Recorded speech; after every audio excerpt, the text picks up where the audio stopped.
This game involves an element of financial risk and may be addictive. Please play responsibly and at your own risk. Patna का NMCH अस्पताल, वही अस्पताल जिसे लेकर स्वास्थ्य मंत्री मंगल पांडे कहते हैं कि इसे कोविड का डेडिकेटेड अस्पताल बना दिया जाए।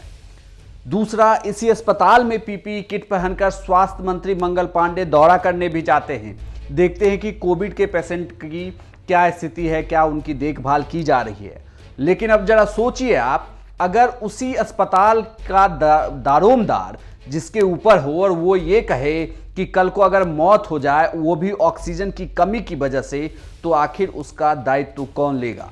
नमस्कार, मैं हूं इंद्र मोहन, आप देख रहे हैं बिहार तक। एनएमसीएच के अधीक्षक की तरफ से एक चिट्ठी लिखी गई है, प्रधान सचिव स्वास्थ्य विभाग प्रत्यय अमृत को एक चिट्ठी लिखी गई है, जिसमें उन्होंने साफ तौर पर यह कहा है, सीधे सीधे शब्दों में, कि अस्पताल में ऑक्सीजन की कमी है और इस ऑक्सीजन की कमी की वजह से अगर अस्पताल में मरीजों की मौत होती है तो उसके लिए मैं जिम्मेदार ना हूं, उससे बेहतर है कि आप मुझे पहले ही पदभार से मुक्त कर दें। मतलब मैं इस्तीफा देना चाहता हूं, जिसे आप एक्सेप्ट कर लें। यह चिट्ठी डॉक्टर विनोद कुमार सिंह ने लिखी है, जो अधीक्षक हैं नालंदा मेडिकल कॉलेज यानी कि एनएमसीएच पटना की। इन्होंने अपने ये चिट्ठी में लिखा है कि मैं निवेदन पूर्वक कहना है कि मैं शिशु रोग विभाग नालंदा मेडिकल कॉलेज अस्पताल पटना में विभागाध्यक्ष के पद पर पदस्थापित हूं।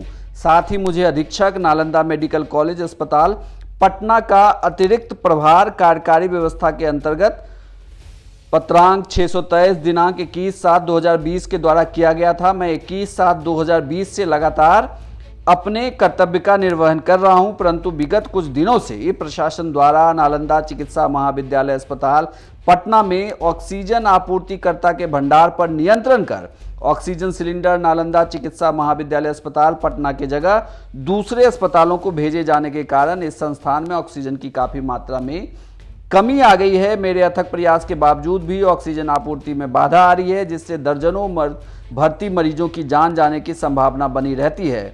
मैं सशंकित हूं कि ऑक्सीजन की कमी से मरीजों की मृत्यु के पश्चात इसकी सारी जवाबदेही अधीक्षक नालंदा चिकित्सा महाविद्यालय अस्पताल पटना पर आरोप गठित करते हुए कार्रवाई की जाएगी। अतः समय रहते मुझे अधीक्षक नालंदा मेडिकल कॉलेज अस्पताल पटना के अतिरिक्त प्रभाव से तत्काल प्रभाव से मुक्त कर दिया जाए। इसके लिए मैं आजीवन आभारी रहूंगा। यह चिट्ठी अपने आप में वह दर्द भी बताती है कि पटना के मेडिकल कॉलेजों में अस्पतालों का क्या हाल है। इसे आप दूसरे तरीके से देखें तो जो अधिकारी डॉक्टर जिनके ऊपर यह कमान दी गई है, उन्हें भी इस बात का डर है कि कल जब बहुत सारी मौतें होंगी तो एक आयोग गठित की जाएगी और वह आयोग इन अधीक्षकों को ही इसके लिए जिम्मेदार मान लेगा, और यही डर उन्हें इस तरीके के खत को लिखने के लिए शायद मजबूर कर रहा है। हालांकि यह चिट्ठी जब सोशल मीडिया पर आई तो उसके बाद बिहार में विपक्ष के नेता यानी कि नेता प्रतिपक्ष तेजस्वी यादव ने भी इसे लेकर एक ट्वीट किया। तेजस्वी यादव ने लिखा है कि यह है नीतीश कुमार का छद्म विकास। एनएमसीएच अस्पताल पटना के अधीक्षक ने ऑक्सीजन कमी को लेकर अपने कार्यभार से मुक्त करने का अनुरोध किया है। आप बस स्थिति की कल्पना कीजिए, 16 वर्षों के मुख्यमंत्री से सवाल जवाब करना मना है, वह 16 क्या 1600 वर्ष सीएम रहेंगे तब भी अपनी गलती नहीं मानेंगे।